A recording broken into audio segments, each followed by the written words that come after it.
Since the 1950s, the two big superpowers, Russia and China, have enjoyed the best relations. These two states have no formal alliance, but diplomatic and economic moves are building up a coalition against the United States of America. The neighboring countries, Russia and China, are trade partners and are also nuclear powers. China usually exports machinery and household items to Russia and imports crude oil from Russia and other forms of energy. This bilateral trade between the two countries rose by 38.5%. They also have the same stance of opposition with the United States. Recent Russia and China relations. The current scenario with Russia has invaded Ukraine. Moscow has a potent ally, a robust economic state, China. China's oil purchases from Russia have surpassed their limits of purchasing oil from Saudi Arabia. Before Russia's military campaign began, they announced a year-long deal to sell millions of tons of coal to China, a contract worth more than $20 billion. China also decided to buy wheat from Russia hours before the Russian bombing began, despite the concerns about plant disease. The same pressures are beginning to mount on Xi Jinping. China tried to keep its head down in the early days of the Russian invasion, perhaps hoping that a brief, sharp incursion would not have too many repercussions. However, as Russia's bombing of cities have increased in recent weeks, Xi Jinping has found himself amid two intertwined crises. China's economy is highly vulnerable to market turmoil caused by the war and subsequent sanctions because it is the world's largest oil importer and significant food buyer. It also runs the risk of an essential diplomatic backlash, particularly in Europe, where many see it as little more than a willing participant in the invasion.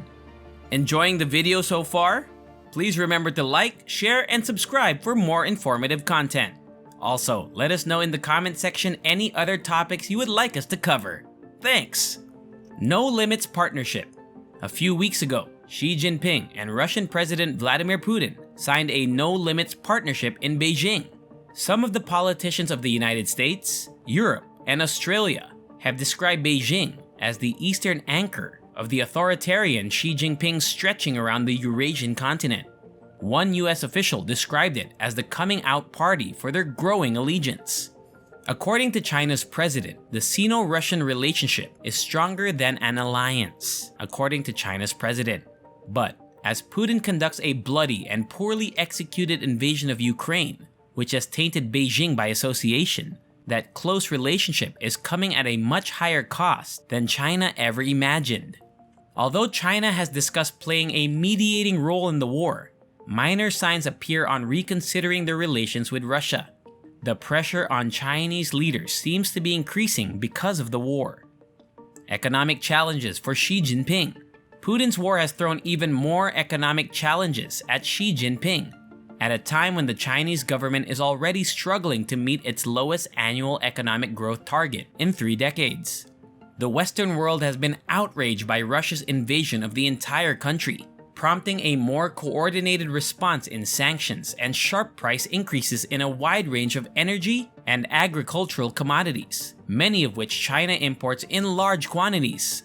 The Chinese president has appealed for Xi Jinping's restraint in Ukraine and said that all these 3 states, Russia, China, and Ukraine, need to conduct joint support for peace talks.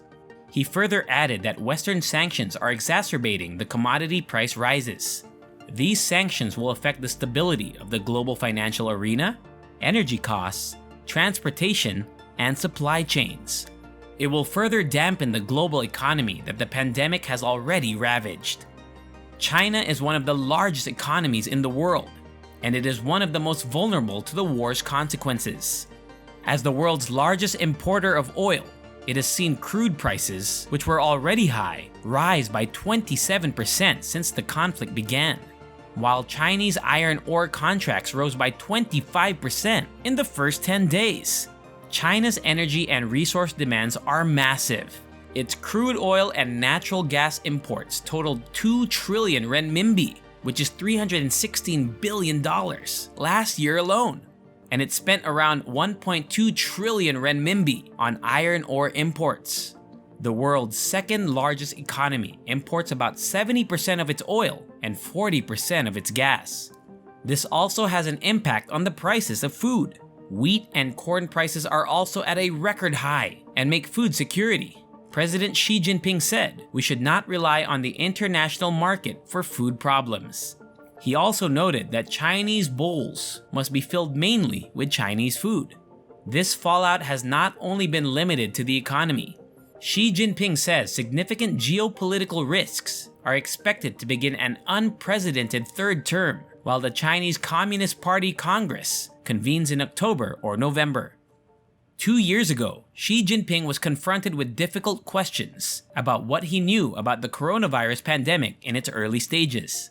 The world now wants to know if Putin told Xi Jinping about his plans to invade Ukraine during their February 4 meeting in Beijing to sign their broad joint statement.